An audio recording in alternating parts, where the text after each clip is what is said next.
Hello बच्चों, कैसे हैं आप सब? अच्छे से हैं?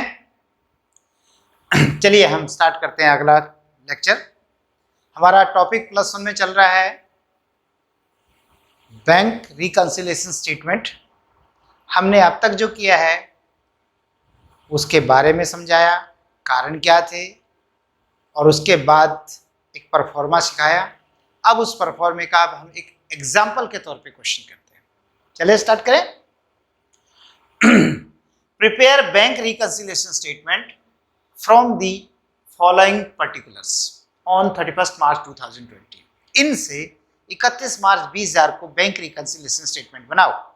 तो ये देखिए हमने लिख दिया bank reconciliation statement as on 31 March 2020। Particulars plus items यानी जो प्लस होंगी जुड़ेंगी, और माइनस आइटम जो कम होंगे। कविता याद है ना? याद रखना। Balance as per cash book, as per cash book balance है। तो जब एज पर कैश बुक है तो हम यहां लेंगे debit balance as per cash book. Okay बच्चे, कितना है भाई? 20,000 रुपीज है, तो प्लस वाले में लिख देंगे हम 20,000 प्लस। ठीक। पॉइंट है cheques issued but not yet presented for payments 1,000।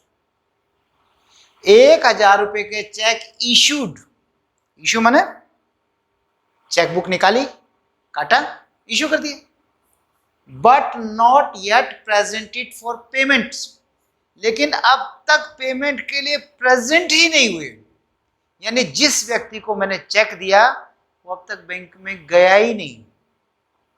कहानी देखें, यहां पे मैं थोड़ा सा ये मेरी कैश बुक है, कैश बुक, और इससे इधर है पासबुक।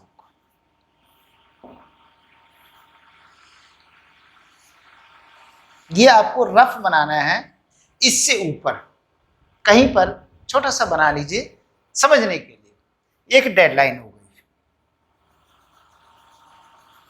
जो डेट की लाइन है उनकी जो टैली करने की है 31 मार्च 2020। कोई जरूरी नहीं है कि साल के अंत की डेट हो, कोई भी डेट हो सकती है। Question, cheque issued but not yet presented for payment. Cheque issue करे लेकिन अब तक उपस्थित नहीं हुए। चेक इशू करे, पहले हम लिखते हैं फिर बैंक में जाते हैं, पहले बैंक में जाते हैं फिर हम लिखते हैं। सोच के बताओ इशू कैसे करोगे? अपनी चेकबुक निकालोगे, काटोगे, तो काटते ही उसी समय अपनी बुक में लेस कर दोगे। तो आपने 1,000 लेस कर दिया होगा, क्योंकि इधर हमारी कैश बुक में इधर प्लस होता है इधर माइनस, और पासबुक में उल्टा होता है, इधर प्लस होता है और इधर माइनस। ये याद आया ना? तो क्या हुआ, ये अगर आप करोगे तो आपको सारी तस्वीर दिमाग में सेट होती जाएगी और बड़े अच्छे से समझ में आएगा। हमने माइनस कर दिया, हमने मतलब ये हम है ना, वी हैं, हमने माइनस कर दिया, हम मतलब कैश बुक, हमने माइनस कर दिया, लेकिन बैंक ने माइनस नहीं करा। क्यों नहीं करा? क्योंकि वो अभी जब आया ही नहीं, तो बैंक धक्के से किसी को पेमेंट करेगा? और बैंक को सपने थोड़े आ रहे हैं कि किसी को पैसे देने हैं। तो बेटे हमने माइनस कर दिया, बैंक ने नहीं किया। तो कविता क्या कहती है? जो बैंक करे सो हम करें और हम करें सो उल्टा करें। तो देखिए क्या है, हमने तो 1,000 लेस किया और बैंक ने 1,000 नहीं किया। तो जो हम करें सो उल्टा करें। तो करो ना उल्टा, माइनस को प्लस कर दो। तो प्लस की लाइन में यहां 1,000 लिख दीजिए। तो यहां पर ऐड लिख दीजिए, और ऐड में अब लिखना क्या है? यही चीजें लिखनी है। Cheques issued, cheques issued but not yet presented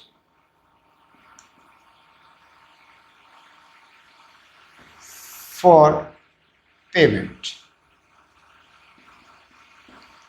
और एक नंबर डाल दिया हमने। हो गया, 1,000 रुपये जोड़ दिए, बात खत्म। Next, cheque sent into bank for collection. अब आपने बैंक में कलेक्शन के लिए चेक भेजे, मतलब किसी से चेक मिले और आपने अपने एम्प्लॉय को कहा ये चेक बैंक में जमा करा दो, तो आप पहले लिखोगे फिर बैंक लिखेगा या पहले बैंक लिखेगा फिर आप लिखोगे? सिंपल। जब मैं भेज रहा हूं तो पहले मैं अभी लिख लूंगा ना। तो 3000 के चेक हमने भेजे तो हमने 3000 यहां जमा कर लिए होंगे, है ना, हमने यहां कर लिए होंगे। तो यहां कर लिए होंगे, इसके आगे मैं पॉइंट भी लिख दूं थोड़ा समझने के लिए, ये पॉइंट 1 है, ये पॉइंट 2। हालांकि ऐसा कुछ करना नहीं है, थोड़ा सा याद रखने के लिए कि पॉइंट सेकंड के बारे में चर्चा चल रही। हमने 3000 जोड़ लिया होगा, बैंक ने 3000 नहीं जोड़ा, तो हम क्या करेंगे, जो हम करें सो उल्टा करें। तो करो ना उल्टा। क्या उल्टा करना है? उल्टा करेंगे कि हमने प्लस किया है तो हम माइनस कर देंगे। तो माइनस ऐसा कीजिए, थोड़ी सी जगह छोड़ दीजिए 2-3 पॉइंटों के लिए, 3-4 पॉइंटों के लिए, और थोड़ा यहाँ पे लेस कर दो। तो यहाँ पर आपका ये पॉइंट 1 यहाँ पर 1 बन जाएगा। 1 ऐसे किसी प्लस के 1 2 3 माइनस के 1 2 3। तो यहाँ पर हो जाएगा cheques sent into bank for collection but not yet clear. But not yet credited लिख दो, चाहे क्रेडिटेड बाय बैंक, क्योंकि बैंक ने तो क्रेडिट ही करना था ना। तो चाहे क्लियर लिख दो चाहे क्रेडिटेड लिख दो तो चलेगा। और मैंने कहा था क्या करना था, इसको हमें माइनस करना था, तो -3000 बस। हमने जोड़ा, बैंक ने नहीं जोड़ा, हमने घटा दिया। Next third point. थर्ड तो हो गया, check sent to bank third हो गया बेटे, सॉरी ये सेकंड पॉइंट था और ये थर्ड पॉइंट था। ठीक, अब हम चलेंगे फोर्थ पॉइंट पे। There is a debit of ₹100 in the passbook for bank charges. There is a debit of 100 in passbook. इसीलिए तो मैं कह रहा था ये अगर ऐसे तस्वीर बनाओगे तो समझ में आएगा। ये रफ वर्क है, ये रही पासबुक और ये रही डेबिट साइड और यहाँ पे कर दो 100। आप पढ़ो इसको, क्या करोगे, there is a debit of 100 in the passbook. Passbook में 100 रुपए डेबिट है फॉर बैंक चार्जेस, वो भी बैंक चार्ज के। नंबर क्या लिख दूं मैं इसको, 4 नंबर डाल दूं? अच्छा जी, but not yet entered in cash book, लेकिन अब तक कैश बुक में एंट्री नहीं है। यानी बैंक ने तो घटा दिए लेकिन हमने नहीं घटाए। नियम जो बैंक करे सो हम करें। बैंक ने क्या किया, माइनस, हम क्या करें, माइनस। तो माइनस वाला तो यहां लिखेंगे, इसको नंबर 2 डाल देंगे और वर्डिंग क्या बनेगी, bank charges not yet recorded in cash book। लो जी, हो गया काम खत्म। अब पांचवा point, a customer directly deposited in our bank account but these are recorded only in passbook. A customer directly deposit in bank account, किसी ग्राहक ने सीधे हमारे खाते में पैसे डाल दिए। पैसे नहीं लिखे मैंने, directly deposit into bank account, rupees कर देता हूं यहाँ पे 4000 कर देता हूं, ऐसे यहाँ पे 4000 लिख दिया। किसी ग्राहक ने सीधे हमारे खाते में 4000 जमा करा दिए, these are recorded only in passbook, ये केवल पासबुक में लिखे हुए हैं। यानी बैंक ने तो 4000 जोड़ दिए और पॉइंट नंबर क्या बन गया, ये 5th। ठीक, तो बैंक ने तो जोड़ दिया, हमने नहीं जोड़ा। क्यों नहीं जोड़ा, क्योंकि मुझे पता ही नहीं था किस ग्राहक ने डायरेक्ट जमा कर दिए। तो क्या बना, जो बैंक करे सो हम करे। बैंक ने क्या करा, जोड़ दिया, हम क्या करें, हम भी जोड़ दें। ये लो जी, जोड़ने में 4000 यहाँ जोड़ देंगे और क्या लिखेंगे, ये पॉइंट नंबर 2 हो जाएगा। और क्या है, direct deposited into bank by a customer, किसी ग्राहक ने सीधे हमारे खाते में जमा कर दिया। ठीक, अब हम 6 पॉइंट पे आते हैं। According to standing order. ये स्टैंडिंग ऑर्डर क्या होता है? स्थायी आदेश। मैंने बताया था ना कि भाई हम अपने बैंक को आदेश दे देते जी मेरा बिजली का बिल भर दिया करो, अगर मेरा दूधिया पेमेंट लेने आए तो उसकी पेमेंट कर दिया करो, मेरा किराया जो है वो दे दिया करो। तो स्टैंडिंग इंस्ट्रक्शंस होती हैं। तो अकॉर्डिंग टू स्टैंडिंग ऑर्डर चाहे स्टैंडिंग इंस्ट्रक्शन कह दो of the proprietor the bank has made the following payment. Bank ने ये पेमेंट करी क्या? Life insurance annual premium, life का एनुअल प्रीमियम। शायद ये दिखाई नहीं दे रहा, मैं इसको थोड़ा सा नीचे कर देता हूं, ठीक है, अब चल जाएगा। तो लाइफ इंश्योरेंस एनुअल प्रीमियम, वार्षिक एनुअल प्रीमियम नहीं दिया 2000। स्टैंडिंग ऑर्डर तो किसने पे किया? बैंक ने। तो बैंक ने तो लेस कर दिया होगा 2000 रुपए। और इसको नंबर क्या दे दूं मैं? 6।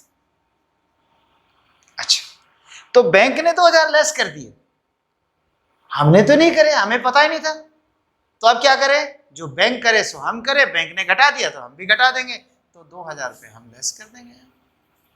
और क्या पॉइंट बन जाएगा? 3 क्या है? Life insurance premium, paid life insurance premium according standing instructions. Standing order कह दो, इंस्ट्रक्शन कह दो, कैसे कह दो, ठीक। लो जी, ये भी हो गया। अगला पॉइंट है क्लब मेंबरशिप फीस, कि क्लब की फीस भी दी है 1000 रुपये। अब क्लब की दी है तो बैंक ने फिर 1000 रुपये लेस किया। ये पॉइंट तो वही 6 ही रहेगा दोनों, ये तो दोनों इकट्ठे ही है ना पॉइंट। तो 1000 बैंक ने लेस किया, हमें सूचना नहीं थी, हमने लेस नहीं किया, इसलिए 1000 रुपये आपके बैंक ने घटा दिए, हमने नहीं घटाया तो हम भी घटाएंगे, तो 1000 रुपये यहाँ और लेस कर देंगे। और यहाँ पर लिखेंगे पॉइंट नंबर 4 हो जाएगा पेड, यहाँ पर क्या हो जाएगा? Club fees, club membership fees according to standing order, according to standing order. तो स्टैंडिंग ऑर्डर में 1000 रुपये दे दिया। अब मुझे इसको हटा दूं मैं, क्योंकि इसकी मुझे जरूरत नहीं रही। लिखिए, अब मैं बिठा देता हूँ, थोड़ा जगह की कमी थी ना। ये लीजिए, बस हो गया काम। अच्छा अच्छा, ओके, अच्छा। अब यहां पर हम एक बार इसका टोटल कर लेते हैं। 3 और 2 5 और 1 6, 6100 तो ये हो गया। और इधर हो गया 20 और 1 21 और 4 25,000, ये हो गया।